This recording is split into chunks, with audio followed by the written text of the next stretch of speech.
दोस्तों नमस्कार, ये है मार्गदर्शन फॉर सिविल सर्विसेज। मैं अनुराग चौधरी। दोस्तों आज की वीडियो में हम सॉल्व करेंगे TGT, PGT, LT grade, government inter college प्रवक्ता, गवर्नमेंट डिग्री कॉलेज, उच्चतर शिक्षा असिस्टेंट प्रोफेसर, केंद्रीय विद्यालय संगठन और नेट जेआरएफ के लिए हिंदी के महत्वपूर्ण प्रश्नों का भाग 7, जिसमें हम राम भक्ति काव्य धारा से संबंधित महत्वपूर्ण प्रश्नों को सॉल्व करेंगे। दोस्तों जैसा कि आप जानते हैं, भक्ति काल को 2 शाखाओं में विभाजित किया गया है, एक निर्गुण शाखा और दूसरा सगुण शाखा। पुनः निर्गुण शाखा में 2 धाराएं हैं, ज्ञानाश्रयी शाखा और प्रेमाश्रयी शाखा। इसी तरह सगुण शाखा की भी 2 शाखाएं हैं, राम भक्ति काव्य धारा यानी रामाश्रयी शाखा और कृष्ण भक्ति काव्य धारा। आज की वीडियो में हम भक्ति के सगुण शाखा की राम भक्ति काव्य धारा से संबंधित महत्वपूर्ण प्रश्नों को सॉल्व करेंगे। दोस्तों प्रश्नों को सॉल्व करते समय हम उसकी व्याख्या भी करते चलेंगे ताकि आप आसानी से उसे समझ सकें। तो आइए शुरू करते हैं आज का वीडियो, राम भक्ति काव्य धारा से संबंधित महत्वपूर्ण प्रश्न। दोस्तों आज की वीडियो का पहला प्रश्न है, श्री रामानुजाचार्य की भक्ति किस भाव की है, आपको बताना है। ऑप्शन है आपके दास्य भाव, सख्य भाव, दाम्पत्य भाव या इनमें से कोई नहीं। तो सही उत्तर है ऑप्शन ए, दास्य भाव। दोस्तों श्री रामानुजाचार्य विशिष्टाद्वैतवाद दर्शन के प्रतिपादक हैं। इन्होंने दास्य भाव की भक्ति किया है और इनके अनुसार ब्रह्म के ही अंश जगत के सभी प्राणी हैं। इन्हें शेष या लक्ष्मण का अवतार भी कहा जाता है। तो याद रखिएगा, श्री रामानुजाचार्य की भक्ति दास्य भाव की है और इन्होंने विशिष्टाद्वैतवाद दर्शन का प्रतिपादन किया है। अगले प्रश्न पर आते हैं, स्वामी अग्रदास किस काव्य धारा के कवि हैं, आपको बताना है। ऑप्शन है आपके निर्गुण संत काव्य धारा, प्रेमाश्रय काव्य धारा, राम भक्ति काव्य धारा या कृष्ण भक्ति काव्य धारा। तो सही उत्तर है दोस्तों स्वामी अग्रदास राम भक्ति काव्य धारा के अग्रणी कवि हैं। देखिए स्वामी अग्रदास राम भक्ति शाखा के प्रमुख कवि थे। इस शाखा के प्रमुख कवियों में रामानंद, तुलसीदास, नाभादास, प्राणचंद चौहान, केशवदास आदि हैं। स्वामी अग्रदास कृष्णदास पयहारी के शिष्य थे और इनकी रचनाएं हैं हितोपदेश, उपखाड़ा बावनी, ध्यान मंजरी, राम ध्यान मंजरी और कुंडलियाँ। तो याद रखिएगा दोस्तों, स्वामी अग्रदास राम भक्ति काव्य धारा के कवि हैं। अगले प्रश्न पर आते हैं, राम काव्य धारा से संबंधित कृति राम ध्यान मंजरी किसकी रचना है। तो सही उत्तर है अग्रदास की। दोस्तों स्वामी अग्रदास की रचना है राम ध्यान मंजरी। अगला प्रश्न देखते हैं दोस्तों, सिया राम मैं सब जग जानी, करहु प्रणाम जोर जुग पानी। उपर्युक्त पंक्ति में तुलसीदास ने किस दार्शनिक सिद्धांत की व्यंजना की है, आपको बताना है। ऑप्शन है आपके अद्वैतवाद, द्वैताद्वैतवाद, विशिष्टाद्वैत सिद्धांत या फिर द्वैतवादी सिद्धांत। सही उत्तर है ऑप्शन सी, विशिष्टाद्वैत सिद्धांत। दोस्तों ये पंक्तियां कि सिया राम मैं सब जग जानी, करहु प्रणाम जोर जुग पानी, इसमें तुलसीदास ने विशिष्टाद्वैत सिद्धांत का प्रतिपादन किया है। और आप जानते हैं कि स्वामी तुलसीदास या गोस्वामी तुलसीदास ने उपर्युक्त पंक्तियों में विशिष्टाद्वैत सिद्धांत की व्यंजना किया है। वस्तुतः जगत को उन्होंने सिया राममय कहा है, जिसमें सीता प्रकृति स्वरूपा हैं और राम ब्रह्म हैं। प्रकृति अचित पक्ष है और ब्रह्म चित पक्ष हैं, अतः परमार्थिक सत्ता चिद चिद चिद्धि शिष्ट है और इस प्रकार स्पष्ट है कि चित और अचित वस्तुतः एक ही हैं। देखिए विशिष्टाद्वैत के प्रतिपादक दोस्तों स्वामी रामानुजाचार्य हैं। ये शंकराचार्य के अद्वैतवाद के विरुद्ध पहली ठोस प्रक्रिया रही और इसमें अंतिम सत्ता को एक ही मानते हुए उसके भीतर द्वैत की स्थापना की गई। और विशिष्टाद्वैतवाद में सजातीय और विजातीय दार्शनिक भेदों का खंडन है, लेकिन स्वगत भेद को स्वीकार किया गया है। ईश्वर और ब्रह्म में कोई भेद नहीं है। सबसे महत्वपूर्ण बात यह है कि विशिष्टाद्वैत सिद्धांत में ईश्वर और ब्रह्म में कोई भेद नहीं है, वह सगुण ही है और सदचित आनंद उसके गुण हैं। आत्मा और जगत ईश्वर के अंश हैं और उनकी वास्तविक सत्ता है, ऐसा विशिष्टाद्वैत सिद्धांत में मान्यता है। अब आइए अगले प्रश्न पर आते हैं, राम भक्ति शाखा में रसिकोपासना का समावेश किसने किया। केशवदास, अग्रदास, लालदास या फिर नाभादास ने। तो सही उत्तर है ऑप्शन बी, अग्रदास ने। दोस्तों राम भक्ति शाखा में रसिकोपासना का समावेश स्वामी अग्रदास ने किया। उन्होंने पदावली और ध्यान मंजरी में सीताराम का सौंदर्य वर्णन कर रसिक भावना की उपासना को स्थापित किया। इसका अनुसरण उनके शिष्य नाभादास ने किया है और अग्रदास ने रसिक राम भक्तों को पंचभावों उपासक मानकर उनके अष्टयाम भावना के पांचों रसों के अनुकूल सेवाओं का विधान किया है। राम भक्ति में रसिक भावना की स्थिति ऐश्वर्य और श्रृंगार के बीच मानी गई है। तो याद रखिएगा दोस्तों, राम भक्ति शाखा में रसिकोपासना का समावेश स्वामी अग्रदास ने किया था। अगला प्रश्न एक कथन है, मानव प्रकृति का ज्ञान तुलसीदास से अधिक उस युग में किसी को नहीं था। ये कथन किसका है? तो सही उत्तर है हजारी प्रसाद द्विवेदी। दोस्तों ये कथन आचार्य हजारी प्रसाद द्विवेदी का है। उनका कहना है कि तुलसी का सारा काव्य समन्वय की विराट चेष्टा है और भारतवर्ष का लोकनायक वही हो सकता है जो समन्वय करने का अपार धैर्य लेकर आया हो। इसके अलावा हजारी प्रसाद द्विवेदी ने कहा है कि उस युग में किसी को तुलसी के समान सूक्ष्मदर्शिनी और सारग्राहिणी दृष्टि नहीं मिली थी। तुलसी का रामचरितमानस लोक से शास्त्र का, संस्कृत से लौकिक भाषा का, सगुण से निर्गुण का, ज्ञान से भक्ति का, शैव से वैष्णव का, ब्राह्मण से शूद्र का, पंडित से मूर्ख का और गृहस्थ से वैराग्य का समन्वय है। तो एक तरह से लोक मंगल और समन्वय की भावना तुलसीदास में है और आचार्य हजारी प्रसाद द्विवेदी का कथन है कि मानव प्रकृति का ज्ञान तुलसीदास से अधिक उस युग में किसी को नहीं था। अगला प्रश्न है, तुलसीदास की निम्नलिखित कृतियों में कौन सी कृति कांडों में विभाजित नहीं है? पार्वती मंगल, बरवै रामायण, गीतावली और कवितावली। तो सही उत्तर है पार्वती मंगल। दोस्तों तुलसीदास की रचना पार्वती मंगल कांडों में विभाजित नहीं है। डॉक्टर राम कुमार वर्मा के अनुसार इसमें 164 छंद हैं, जिसमें 148 अरुण छंद और 16 हरिगीतिका छंद हैं। अरुण छंद को मंगल छंद भी कहा जाता है। कुछ अन्य महत्वपूर्ण तथ्यों को देख लेते हैं। ये प्रश्न आता है कि तुलसीदास की कांड आधारित रचनाएं कौन सी हैं? तो इसमें रामचरितमानस 7 कांड, गीतावली 7 कांड, बरवै रामायण 7 कांड और कवितावली में भी 7 कांड हैं। तो रामचरितमानस, गीतावली, बरवै रामायण और कवितावली ये कांड आधारित रचनाएं हैं, जबकि पार्वती मंगल में जो है ये कांडों में विभाजित नहीं है। अगला प्रश्न है दोस्तों, गोस्वामी जी के पिता का नाम क्या था? आपको बताना है। तो सही उत्तर है आत्माराम। दोस्तों जनश्रुति के अनुसार गोस्वामी तुलसीदास जी के पिता का नाम आत्माराम दुबे और माता का नाम हुलसी था। बाबा नरहरियानंद या नरहरिदास ने इनका पालन पोषण किया और ज्ञान भक्ति की शिक्षा दीक्षा दी। गोस्वामी जी का विवाह दीनबंधु पाठक की कन्या रत्नावली से हुआ था। अगला प्रश्न है कि गोद लिए हुलसी फिरें तुलसी सो सुत होय, यह पंक्ति इनमें से किस कवि की है? तो सही उत्तर है ये पंक्तियां दोस्तों रहीम की हैं और आप जानते हैं हिंदू अवतार पुरुषों के प्रति रहीमदास जी बहुत आदर भावना रखते थे, इसलिए तुलसीदास और रहीम जी के बीच परस्पर अवतारवाद पर भी चर्चा होती रहती थी। दोनों के बीच पत्र व्यवहार भी होता रहता था। एक समय एक ब्राह्मण अपनी कन्या के विवाह के लिए धन की याचना करने गोस्वामी तुलसीदास जी के पास आया। उन्होंने दोहे की एक पंक्ति लिखकर उसके साथ रहीम के पास भिजवा दिया। सुरतीय नरतीय नागतीय यह चाहत सब कोय। देखिए, सुरतीय नरतीय नागतीय यह चाहत सब कोय। रहीम ने ब्राह्मण को वांछित धन दिया और दोहे की पूर्ति कर उसे वापस कर तुलसीदास जी के पास भेज दिया, जो इस प्रकार है कि सुरतीय नरतीय नागतीय यह चाहत सब कोय, गोद लिए हुलसी फिरें तुलसी सो सुत होय।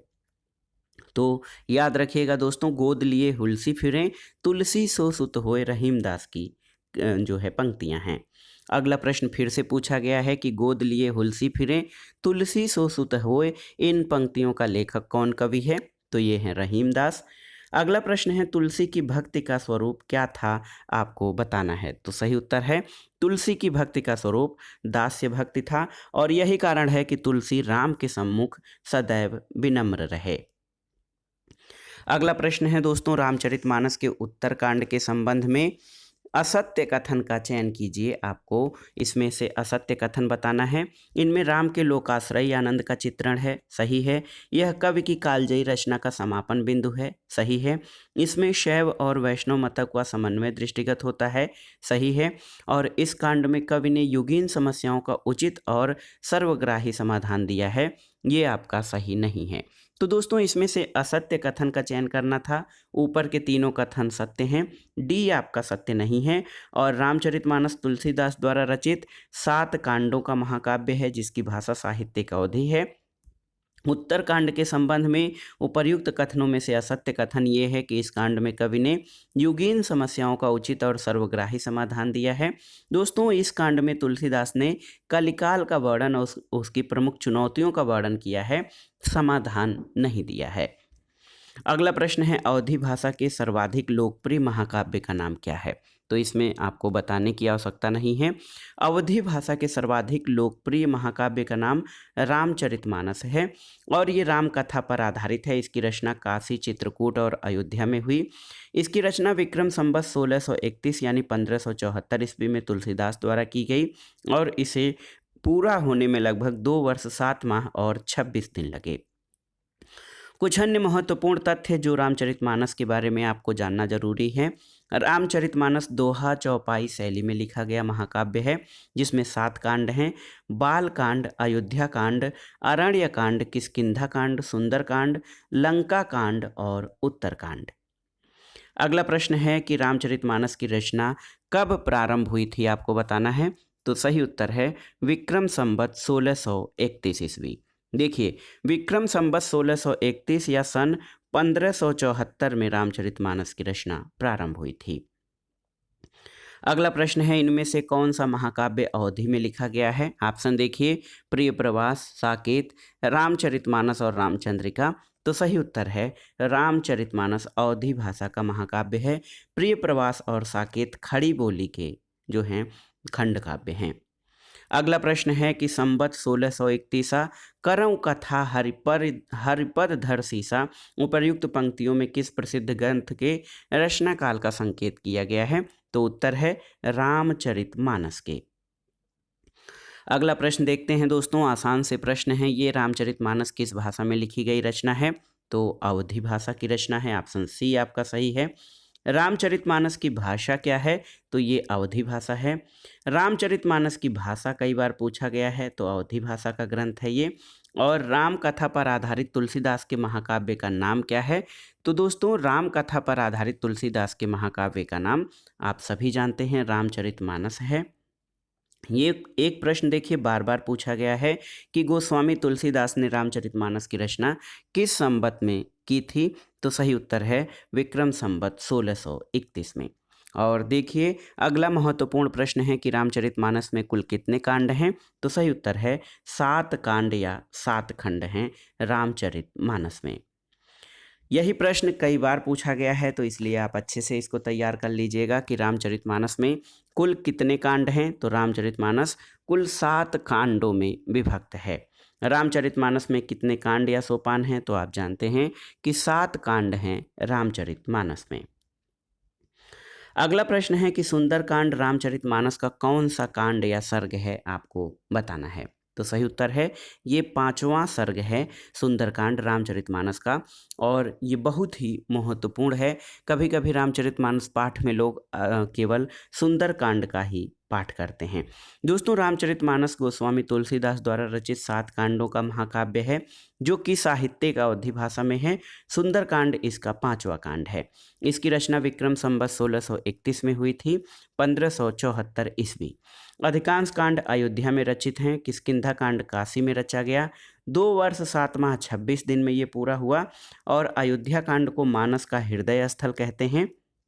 और जो 7 कांड हैं उनका क्रम जो है आप देख सकते हैं कि ये बाल कांड, अयोध्या कांड, अरण्य कांड, किष्किंधा कांड, सुंदर कांड, लंका कांड और उत्तर कांड हैं।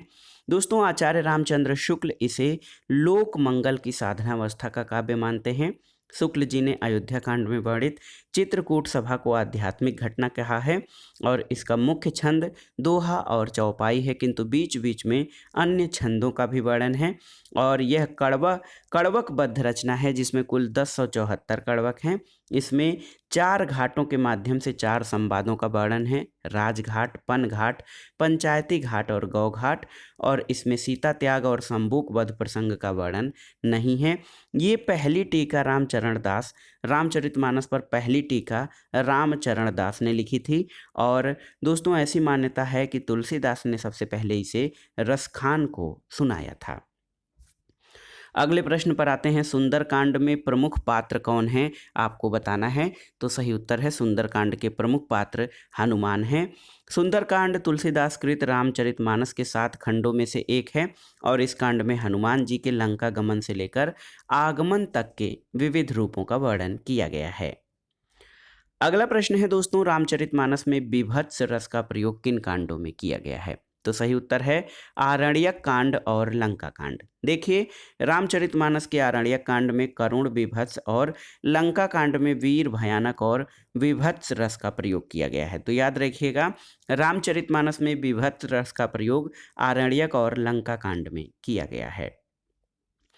अगला प्रश्न है, गोस्वामी तुलसीदास की कुल कितनी कृतियों में उत्तरकांड संबंधी वर्णन प्राप्त होते हैं। तो ये महत्वपूर्ण प्रश्न है दोस्तों। गोस्वामी तुलसीदास की 3 कृतियों में उत्तरकांड संबंधी वर्णन प्राप्त होते हैं। गोस्वामी तुलसीदास की 12 रचनाओं को प्रामाणिक माना जाता है, जिनमें से 3 ग्रंथ रामचरितमानस, बरवै रामायण और कवितावली में उत्तरकांड संबंधी वर्णन है।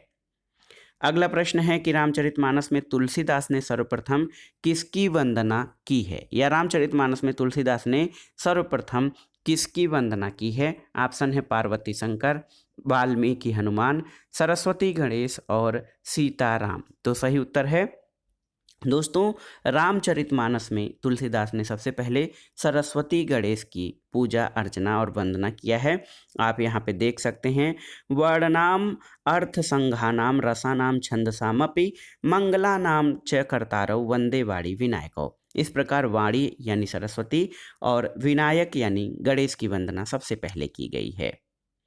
अगला प्रश्न है, अरथ न धर्म न काम रुचि गति न चहु निर्वाण जन्म जन्म रति राम पद यह बरदानु न आन। रामचरितमानस में ये आकांक्षा निम्नलिखित में से किसकी है, आपको बताना है। ऑप्शन है आपके भरत, सबरी, सुग्रीव या हनुमान। तो सही उत्तर है ये आकांक्षा भरत की है। ये तुलसीदास द्वारा रचित रामचरितमानस के अयोध्या कांड से उद्धृत हैं।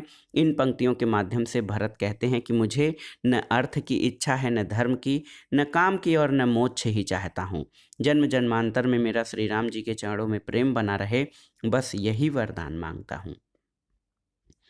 अगला प्रश्न है कि अवधी और ब्रज भाषा दोनों की रचना करने वाले कवि कौन हैं। ऑप्शन है सूरदास, तुलसीदास, घनानंद या उपर्युक्त सभी। तो सही उत्तर है तुलसीदास। दोस्तों, तुलसीदास ने अवधी और ब्रज भाषा दोनों में रचनाएं की हैं। देखिए, उन्हें हिंदी का जातीय कवि कहा जाता है। उन्होंने हिंदी क्षेत्र की मध्यकाल में प्रचलित दोनों काव्य भाषाओं ब्रज और अवधी में समान अधिकार से रचना की है। तुलसी ने गीतावली, कवितावली में, मुक्तब काव्य में कथा कही है। और तुलसीदास द्वारा रचित 12 ग्रंथ प्रामाणिक माने जाते हैं। वैराग्य संदीपनी, रामलला नैछू, रामाज्ञा प्रश्न, बरवै रामायण, जानकी मंगल, श्री कृष्ण गीतावली, पार्वती मंगल, गीतावली, दोहावली, कवितावली, विनय पत्रिका और रामचरितमानस। दोस्तों, रामाज्ञा प्रश्न में 7 सर्ग हैं, प्रत्येक सर्ग में 7 कोष्टक हैं और प्रत्येक कोष्टक में 7 दोहे हैं। और आप देखिए कि तुलसीदास ने रामाज्ञा प्रश्न की रचना मात्र 6 घंटे में की थी। ये भी महत्वपूर्ण है दोस्तों। अगला प्रश्न है, निम्नलिखित में से कौन सी रचना तुलसीदास की नहीं है। रामचंद्रिका, कवितावली, गीतावली और विनय पत्रिका। तो सही उत्तर है ऑप्शन ए रामचंद्रिका। ये केशवदास की रचना है। अगला प्रश्न है, इनमें से कौन सी रचना तुलसीदास की नहीं है। देखिए, रामचरितमानस, कवितावली, गीतावली और साकेत। तो साकेत जो रचना है ये मैथिली शरण गुप्त की है दोस्तों। ये आप देख सकते हैं कि ये तुलसीदास की रचना नहीं है। तो बहुत ही महत्वपूर्ण प्रश्न पूछा गया है कि कौन सी रचना तुलसीदास की नहीं है। तो आपको देखिए बहुत ही महत्वपूर्ण है कि आप बता सकें कि सबसे पहले ज़रूरी है कि आप ये जानिए कि तुलसीदास की रचनाएँ कौन-सी हैं और उसके बाद इन रचनाओं में कौन-सी रचना जो है तुलसीदास की नहीं है, ये जानना भी ज़रूरी है। तो आप जान लीजिए दोस्तों, बहुत ही महत्वपूर्ण प्रश्न है कि कौन-सी रचना तुलसीदास की है, तो आप जानते हैं कि 12 रचनाएँ हैं। वैराग्य संदीपनी, रामलला नेहछु, रामाज्ञा प्रश्न, बरवै रामायण, जानकी मंगल और पार्वती मंगल, इसके अलावा श्री कृष्ण गीतावली, गीतावली, दोहावली, कवितावली, ये दोस्तों इसके अलावा विनय पत्रिका और रामचरितमानस, साकेत जो है मैथिली शरण गुप्त द्वारा रचित महाकाव्य है और ये मैथिली शरण गुप्त की जो है अमर कृति है। अगला प्रश्न है, भक्ति काल के किस कवि को जातीय कवि कहा जाता है? तो सही उत्तर है भक्ति काल के कवि तुलसीदास को दोस्तों जातीय कवि कहा जाता है। वैराग्य संदीपनी किस कवि की रचना है? तो तुलसीदास, गोस्वामी तुलसीदास ने वैराग्य संदीपनी की रचना की है। यही प्रश्न फिर से पूछा गया है, आप कंफ्यूज मत होइएगा, वैराग्य संदीपनी के रचनाकार तुलसीदास हैं। अगला प्रश्न है, इनमें से कौन सा कथन असत्य है, आपको बताना है। देखिए, ज्ञानाश्रयी शाखा के कवि निराकार की उपासना करते हैं और ये आपका सही है। कबीर संत कवि हैं, सही है। प्रभु जी तुम चंदन हम पानी, ये रैदास की कृति है, सही है। और संत तुलसीदास ज्ञानाश्रयी शाखा के कवि हैं, ये आपका गलत नहीं है। तो ऑप्शन डी आपका सत्य कथन नहीं है। ज्ञानाश्रयी शाखा के कवि निराकार निर्गुण की उपासना करते हैं। कबीर संत कवि हैं। प्रभु जी तुम चंदन हम पानी रैदास की पंक्तियां हैं और संत तुलसीदास रामाश्रयी शाखा के कवि हैं, इसलिए स्पष्ट है कि विकल्प डी आपका सही नहीं है। अगला प्रश्न है, भक्तिकाल की रामाश्रयी शाखा में कौन से कवि हैं? सूरदास, मीराबाई, जायसी और तुलसीदास। तो सही उत्तर है तुलसीदास राम भक्ति काव्य धारा के अग्रणी और महत्वपूर्ण कवि हैं। अगला प्रश्न है, निम्नलिखित में से जो राम भक्ति काव्य की विशेषता नहीं है उसे छांटिए। देखिए, विष्णु के अवतार के रूप में राम का वर्णन, सही है। लोक मंगल और समन्वय की भावना का प्रतिपादन, सही है। असद पर सद्वृत्तियों की विजय, ये भी सही है। और कृष्ण की विविध लीलाओं का गायन, ये आपका सही नहीं है। दोस्तों, राम भक्ति काव्य धारा की विशेषताओं में राम भक्ति काव्य धारा का वर्णन है, राम की लीलाओं का गायन है, कृष्ण की लीलाओं का गायन नहीं है। दोस्तों देखिए, कृष्ण की विविध लीलाओं का गायन राम भक्ति काव्य की विशेषताओं में शामिल नहीं है, ये कृष्ण भक्ति काव्य की विशेषता है। अगला प्रश्न है कि तुलसीदास कृत विनय पत्रिका रचित है किस भाषा में? तो याद रखिएगा, विनय पत्रिका की रचना तुलसीदास ने ब्रज भाषा में की है और इसमें स्वामी की सेवा में करुणतम शब्दों में अपनी दीनता का निवेदन किया गया है। विनय पत्रिका का अर्थ है कि विनम्रता पूर्वक निवेदन करना और इसमें दरबारी शिष्टाचार का पूर्ण निर्वाह हुआ है। अगला प्रश्न है, विनय पत्रिका नामक ग्रंथ की रचना किसने की है? तो याद रखिएगा, विनय पत्रिका की रचना गोस्वामी तुलसीदास ने ब्रज भाषा में की है। अगला प्रश्न है, कृष्ण गीतावली ग्रंथ के रचनाकार कौन हैं? तो ये हैं गोस्वामी तुलसीदास। दोस्तों, कृष्ण गीतावली गोस्वामी तुलसीदास का ब्रज भाषा में रचित है। तो एक तो हो गया विनय पत्रिका और दूसरा ब्रज भाषा। ये जो है दोस्तों ब्रज भाषा में रचित अत्यंत मधुर और रसमय गीत काव्य है। इसमें कृष्ण की बाल्यावस्था और गोपी उद्धव संवाद के प्रसंग कवित्व शैली में हैं। कृष्ण गीतावली में कुल 61 पद हैं और इसके कुछ पद सूरसागर में भी पाए जाते हैं। अगला प्रश्न है, कृष्ण गीतावली नामक काव्य कृति के रचयिता कौन है? आपको बताना है। तो सही उत्तर है तुलसीदास। देखिए, कृष्ण गीतावली नामक काव्य के रचयिता तुलसीदास हैं। और यहाँ पर देखिए, अगला प्रश्न है कि इनमें से कौन सा ग्रंथ तुलसी द्वारा रचित नहीं है? गीतावली, दोहावली, विनय पत्रिका और रसमंजरी। तो सही उत्तर है रसमंजरी भानुदत्त के आधार पर नंददास द्वारा रचित ग्रंथ है। रसमंजरी जो है दोस्तों, रसमंजरी की रचना याद रखिएगा कि ये नंददास की रचना है, नायिका भेद की पुस्तक है जो भानुदास की रसमंजरी के आधार पर रचित है। शेष रचनाएं तुलसीदास की हैं। अगला प्रश्न है कि इनमें से तुलसीदास की रचना कौन सी नहीं है? आपको बताना है। कवितावली, गीतावली, विनय पत्रिका और रामचंद्रिका। तो रामचंद्रिका केशवदास की रचना है, शेष रचनाएं तुलसीदास की हैं। अगला प्रश्न है दोस्तों, तुलसीदास ने भी भ्रमर गीत परंपरा के अंतर्गत भ्रमर गीत की रचना की है, जो संकलित है किसमें? तो सही उत्तर है कृष्ण गीतावली में। देखिए, तुलसीदास की समस्त रचनाओं में कृष्ण विषयक केवल एक रचना कृष्ण गीतावली उपलब्ध है। जिस प्रकार इनके द्वारा रचित गीतावली में राम संबंधी पद संग्रहित हैं, उसी प्रकार कृष्ण गीतावली में कृष्ण संबंधी 61 पद हैं। इसमें कृष्ण की बाल लीला और भ्रमर गीत प्रसंग का विशेष रूप से वर्णन मिलता है। कृष्ण गीतावली के भ्रमर गीत संबंधी पदों में भ्रमर शब्द का स्पष्ट उल्लेख न होकर उद्धव के लिए मधुकर, मधुप आदि शब्दों का प्रयोग किया गया है। इन पदों में गोपियों के मर्यादा मंडित रूप का परिचय मिलता है। सूर की गोपियों जैसी प्रगल्भता के दर्शन तुलसी की गोपियों में नहीं होते हैं। नंददास की गोपियों के समान वाक्पटु और तर्कशील भी नहीं है। इसमें आद्यांत भावुकता, दीनता, विनयशीलता, झिझक और शालीनता के दर्शन होते हैं। वे सरल स्वभाव की विश्वासमयी भक्त नारियां हैं और इसमें प्रेम लक्षणा भक्ति के प्रति दृढ़ आस्था और विश्वास है। उनका एकमात्र लक्ष्य अपने प्रियतम का साक्षात्कार है। अगला प्रश्न है, भक्ति काल के किस कवि ने संस्कृत को छोड़कर भी संस्कृत की शास्त्रीय परंपरा का निर्वहन किया है? ये महत्वपूर्ण प्रश्न है। ऑप्शन है जायसी, सूरदास, तुलसीदास और नंददास। तो सही उत्तर है तुलसीदास। तुलसीदास ने अवधि में लेखन के साथ संस्कृत की परंपरा को अक्षुण्ण रखा और तुलसीदास ने अपने काव्य में छंदों का समुचित निर्वाह किया है। अगला प्रश्न है, गीतावली क्या है? मुक्तक काव्य, अतुकांत काव्य, प्रबंध काव्य या इनमें से कोई नहीं? तो सही उत्तर है मुक्तक काव्य। दोस्तों देखिए, गीतावली जो है गोस्वामी तुलसीदास द्वारा रचित मुक्तक काव्य है। तुलसी जिस प्रकार ब्रज भाषा और अवधी दोनों भाषाओं पर समान अधिकार रखते हैं, उसी प्रकार प्रबंध और मुक्तक दोनों की रचना में भी कुशल हैं। गोस्वामी तुलसीदास ने गीतावली और कवितावली आदि में मुक्तक शैली में राम कथा कही है। अब आइए अगले प्रश्न पर आते हैं कि कीरति भनित भूति भल सोई, सुरसरि सम सब कह हित होई। तो ये पंक्तियां किसके द्वारा रचित हैं? तो सही उत्तर है ये पंक्तियां गोस्वामी तुलसीदास द्वारा रचित हैं। तो याद रखिएगा, कीरति भनित भूति भल सोई, सुरसरि सम सब कह हित होई। अगला प्रश्न है कि तुलसीदास ने किस काव्य की रचना सूरदास के अनुकरण पर की है? तो इसका उत्तर क्या हो जाएगा? गीतावली। दोस्तों आचार्य रामचंद्र शुक्ल ने हिंदी साहित्य के इतिहास में लिखा है कि गीतावली की रचना गोस्वामी जी ने सूरदास के अनुकरण पर की है।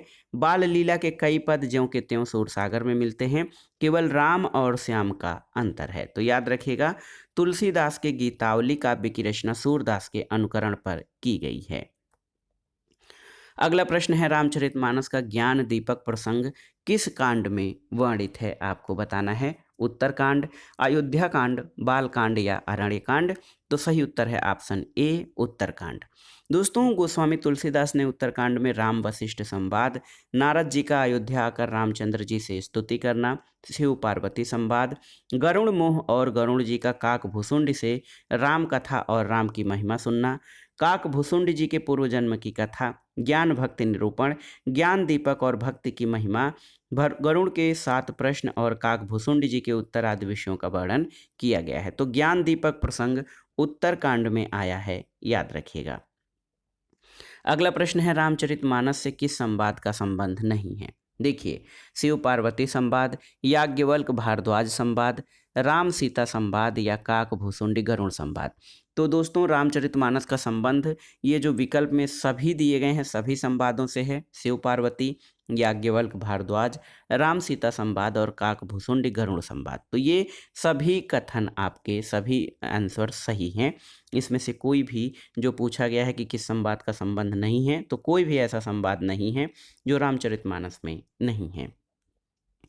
अगला प्रश्न है, गोरख जगायो जोग, भगति भगायो लोग, ये काव्य पंक्ति किस कृति में है? तो सही उत्तर है ऑप्शन सी, ये कवितावली में वर्णित है। गोरख जगायो जोग, भगति भगायो लोग काव्य पंक्ति गोस्वामी तुलसीदास द्वारा रचित ग्रंथ कवितावली में है। इस कृति में कुल 7 कांड हैं, जिसके उत्तरकांड में कलिकाल का वर्णन और वाराणसी का भी वर्णन है। यह कृति कवित्त सवैया शैली में वर्णित है। अगला प्रश्न है दोस्तों, तुलसीदास ने कौन सी रचना अपनी शारीरिक पीड़ा के निवारणार्थ की थी? आपको बताना है। तो सही उत्तर है हनुमान बाहुक। दोस्तों हनुमान बाहुक तुलसीदास की अंतिम रचना मानी जाती है और ये रचना इन्होंने अपनी शारीरिक पीड़ा के निवारण के लिए की थी। उल्लेखनीय है कि तुलसीदास की मृत्यु बाहु पीड़ा से हुई थी। इस पीड़ा को दूर करने के लिए इन्होंने औषधियों के अतिरिक्त जंत्र मंत्र टोटका के साथ राम हनुमान शंकर सभी से पीड़ा हरने के लिए जो है प्रार्थना की थी। शेष कृतियाँ भी तुलसीदास द्वारा रचित हैं, विनय पत्रिका, रामचरितमानस और जानकी मंगल। लेकिन हनुमान बाहुक की रचना इन्होंने अपनी शारीरिक पीड़ा को हरने के लिए किया था। अगला प्रश्न कथन कारण से संबंधित है। कथन है कि राम काव्य का प्रतिपाद्य विषय धार्मिक और भक्ति प्रधान है, इसलिए कवियों ने भगवान राम की प्रतिष्ठा में संस्कृत शब्दावली को अधिक स्वीकार किया है। कारण है कि जहाँ धर्म और दर्शन का प्रसंग हो, वहाँ उच्च काव्य सौष्ठव दिखाना हो, वहाँ तत्सम की प्रधानता स्वाभाविक है। तो दोस्तों आप देख लीजिए कि ए गलत और आर सही है, ए की सही व्याख्या आर नहीं है, तो ऑप्शन बी आपका सही उत्तर हो जाएगा। और अगर आप इस प्रश्न की व्याख्या देखेंगे तो राम काव्य का प्रतिपाद्य विषय धार्मिक और भक्ति प्रधान है, इसलिए कवियों ने भगवान राम की प्रतिष्ठा में संस्कृत शब्दावली को अधिक स्वीकार किया है। ये कथन सही नहीं है। जहाँ धर्म और दर्शन का प्रसंग हो, वहाँ उच्च काव्य सौष्ठव दिखाना हो, वहाँ तत्सम की प्रधानता स्वाभाविक है, इसलिए कथन ए आपका गलत है और आर सही है। देखिए अगला प्रश्न है दोस्तों, साखी शब्दी दोहरा कहि कीन्हि उपखान भागत निरूपहि भगत कल निंदहि वेद पुराण। इन पंक्तियों के रचनाकार कौन हैं? तो इन पंक्तियों के रचनाकार तुलसीदास हैं और दोस्तों ये पंक्तियां उनकी कृति दोहावली से ली गई हैं। इसके अलावा तुलसीदास की प्रमुख काव्य कृतियों में केशव कहि न जाय का कहिए, का भाषा का संस्कृत प्रेम चाहिए साँच, इसके अलावा कवित्व विवेक एक नहीं मोरे और छंद सोरठा सुंदर दोहा, राम जपु राम जपु राम जपु बावरे और धूत कहो अवधूत कहो रजपूत कहो जोलहा कहे को, ये पंक्तियां भी तुलसीदास की प्रमुख काव्य पंक्तियां हैं। तो इनको जरूर आप याद रखिएगा कि साखी शब्दी दोहरा कहि कीन्हि उपखान भागत निरूपहि भगत कल निंदहि वेद पुराण, ये तुलसीदास की कृतियाँ जो हैं पंक्तियाँ हैं। अगला प्रश्न है, अधोलिखित स्थापना ए और तर्क आर पर विचार कीजिए। तुलसी के मत में निर्गुण रूप सुलभ अति सगुण जान नहीं कोई, सुगम अगम नाना चरित मुनि मुनि मन भ्रम होय। और कारण है क्योंकि सगुण आकार की उपासना और अनुभव को दायरे में लाना सहज है, जबकि निर्गुण निराकार की उपासना और अनुभूति नितांत कठिन है। तो इसमें आप देखिए कि ए सही है और आर गलत है। देखिए दोस्तों, सगुण रूप की उपासना और अनुभव को दायरे में लाना सहज है, जबकि निर्गुण निराकार की उपासना को अनुभूत नितांत कठिन है। आप देख सकते हैं इसमें दोस्तों कि ए जो है ये आपका जो है ये सही है, लेकिन आर गलत है। रामचरितमानस में ये पंक्तियां हैं कि निर्गुण रूप अत्यंत सुलभ सहज ही समझ में आ जाने वाला, किंतु गुणातीत दिव्य यानी सगुण रूप को कोई नहीं जानता, इसलिए उन सगुण भगवान के अनेक प्रकार के सुगम और अगम चरित्रों को सुनकर मुनियों के भी मन को भ्रम हो जाता है। इसलिए स्पष्ट है कि स्थापना ए सही है, तर्क आर गलत है। ऑप्शन बी आपका सही उत्तर हो जाएगा। तो दोस्तों ये था आज का वीडियो। इसमें आपने भक्ति काल के अंतर्गत राम भक्ति काव्य धारा से संबंधित महत्वपूर्ण प्रश्न जो परीक्षाओं के लिए उपयोगी हैं उनको आपने सॉल्व किया। ये प्रश्न प्रीवियस ईयर्स पेपर्स में पूछे गए हैं जो आगामी परीक्षाओं में भी संभावित हैं, इसलिए इन प्रश्नों को तैयार कर लीजिएगा। प्रश्नों को सॉल्व करते समय हमने कुछ अन्य प्रश्नों के भी बारे में चर्चा की है, उनको आप अलग से नोट कर लीजिएगा ताकि एग्जाम टाइम रिवीजन में आसानी रहे। वीडियो देखने के लिए धन्यवाद दोस्तों। नमस्कार।